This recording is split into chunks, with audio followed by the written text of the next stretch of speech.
ready to leave the reception ground in a convoy. That was when Oluchi made a radical decision. She came out into the road to block their path, and the convoy came to a halt. Ifeanyi quickly noticed that his mother was the one who had stood in his path. An angry frown crossed his face. Both he and his new bride came down from their vehicle and started walking towards her. Ifeanyi no doubt was angry and exasperated. Woman, what is the meaning of this? Why can't you just let me be? If it is money you need, just tell me your price. I will pay you off so you can live my life for good. He told her in a harsh tone. Of course, Oluchi had not come all the way from the village to receive payment for all the sacrifices she made for her only child. In short, what she had done for him was not something that could be bought with money. How can you say a thing like this? Do you truly think you can pay me for all the years I have taken care of you? She asked him, the tears flowing down her face. By this time, this altercation between mother and son was gradually drawing attention of people, since the convoy they were in had come to a halt and was blocking the free flow of traffic on the road. And Rita, the bride, seeing this, quickly advised Ifeanyi that he should allow the woman to follow them home so they could settle this issue amicably. And seeing no other way out of this situation, Ifeanyi agreed, which made Oluchi really happy. Little did she know, trouble was around the corner. On the way back home, the silence was loud. Rita was really angry at all the drama that had happened that afternoon during their marriage ceremony. You see, Ifeanyi had lied to her that he was an orphan, that both his parents had died in an accident when he was a child. And she could not help but raise this topic once more. Honey, this woman said she is your mother. What do you have to say about that? For a moment, Ifeanyi was silent, like someone thinking of the best answer to give to her. And after a while, he decided to take the easy route of denial. Well, to be frank, I won't deny that I don't know this woman. But she is not my biological mother. She only helped me for some time after I lost my parents. He lied to her while avoiding her gaze.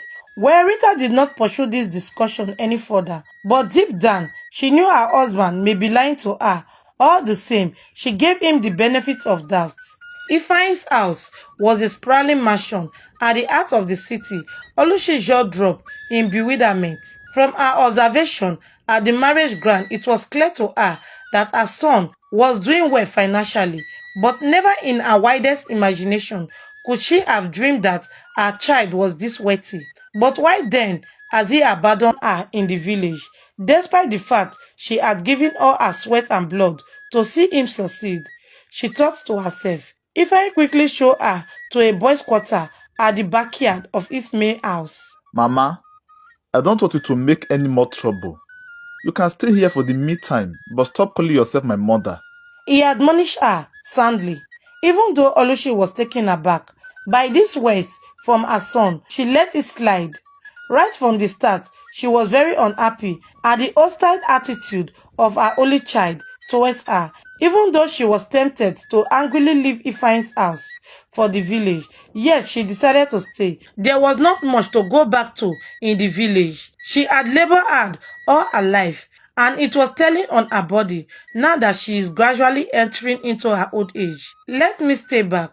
Maybe if he keeps seeing me, this foolishness that have taken hold of my child may go away, she thought to herself. From the start, Rita's attitude towards Oluchi was not really favorable.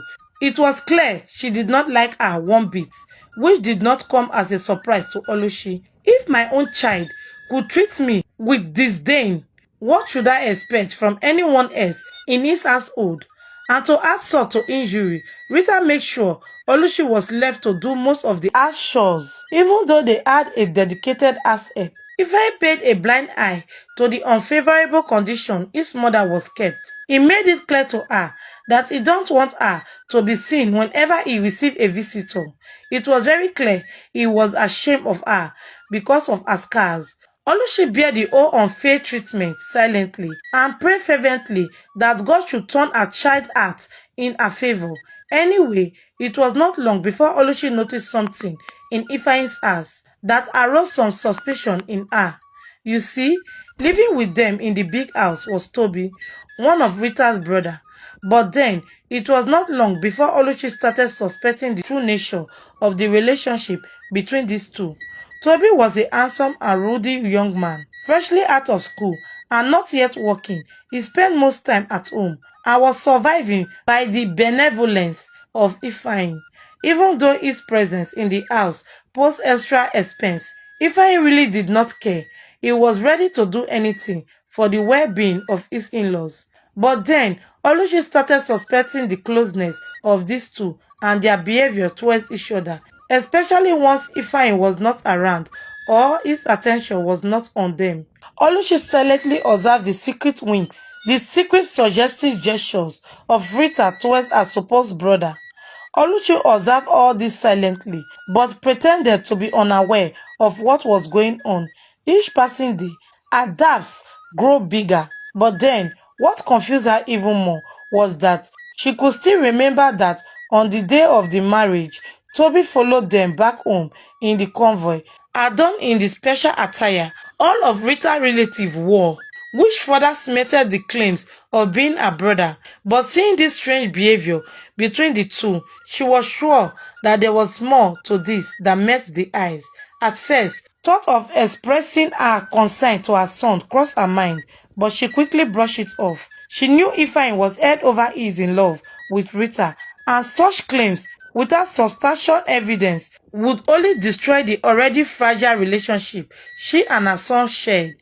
She knew Ifeanyi would quickly label her as someone whose plan was to destroy his home and throw her out of his house. Oluchi watched all that was going on silently, with the disturbed heart of a caring mother. One afternoon, Oluchi went into the main house to grab a cup of water.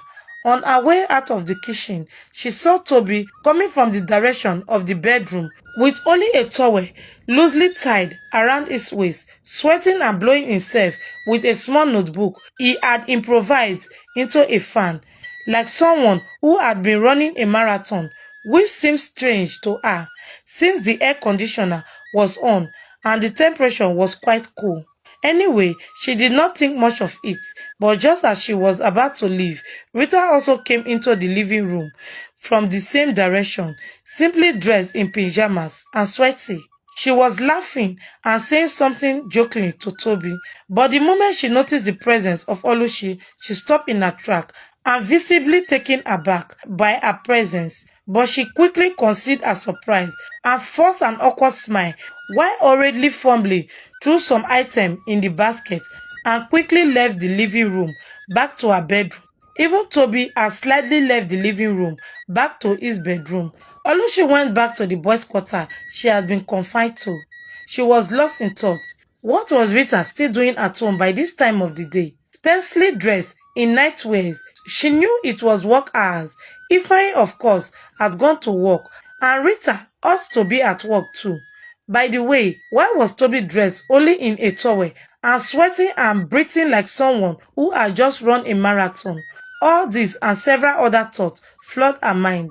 She was not a child. She could tell from the evasive look on Rita's face that something was definitely going on between these two so-called siblings.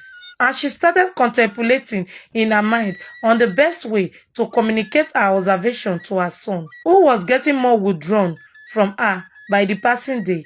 The following day, the attitude of Rita towards her changed completely. She was easily upset with Oluchi and mother-in-law, which made Oluchi really surprised, even though Rita's attitude towards her had not been a respectful one right from the onset. But this new character she was exhibiting was really strange. She even sacked all her domestic staff and compelled Oluchi to do all the house chores in the big house all by herself. Well, this did not go down well with her. So that evening, Oluchi for the first time complained bitterly to her son about the attitude of his wife towards her and how she was being made to do all the house chores. But to her surprise, Ifeanyi did not see anything wrong with it. Mama, it's either you will do the house chores or go back to the village. The cost of feeding you and the house helps in this house is drilling a hole in my pocket. He told her frankly, while avoiding her gaze. Oluchi could not believe her ears. She just could not believe that the same child she had spent all her energy on to see succeed could be this mean to her. Thought of going back to the village crossed her mind, but then she remembered Rita and Toby and decided to stay back. She was convinced that Rita's attitudes towards her have changed because she wanted her out of the house at all costs, which went on to prove that her instinct may be right. Oluchi bear all the insults that came with her decision to stay in good faith. Rita was really mean to her and shouted at her with the very least provocation. Sometimes she would leave her starving without making food available for her. Oluchi endured all these ill treatments silently because anytime she complained to Ifeanyi, her son, he quickly sided with his wife. She cried most nights, all the while praying for God to turn her only child heart in her favor. Soon Rita became pregnant. Ifeanyi just could not contain his joy. When Rita broke this news to her, Oluchi watched this celebration with a lingering suspicion within her mind. She doubted if the unborn child truly belongs to her son. All the same, she kept her suspicion to herself and celebrated with them. Hey, before we jump right back into our story, today massive hug goes to Costly, watching from Calabar, and Louisa, watching from South Africa. Thank you so much for the love and support. Where are you watching us from? Type it in the comment section so I can send you a hug in the next story.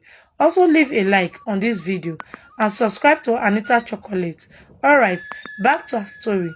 Soon 9 months came and went, and Rita gave birth to a bouncing baby boy. From the moment she set eyes on the newborn child, it was very clear to her that the child was not her grandchild.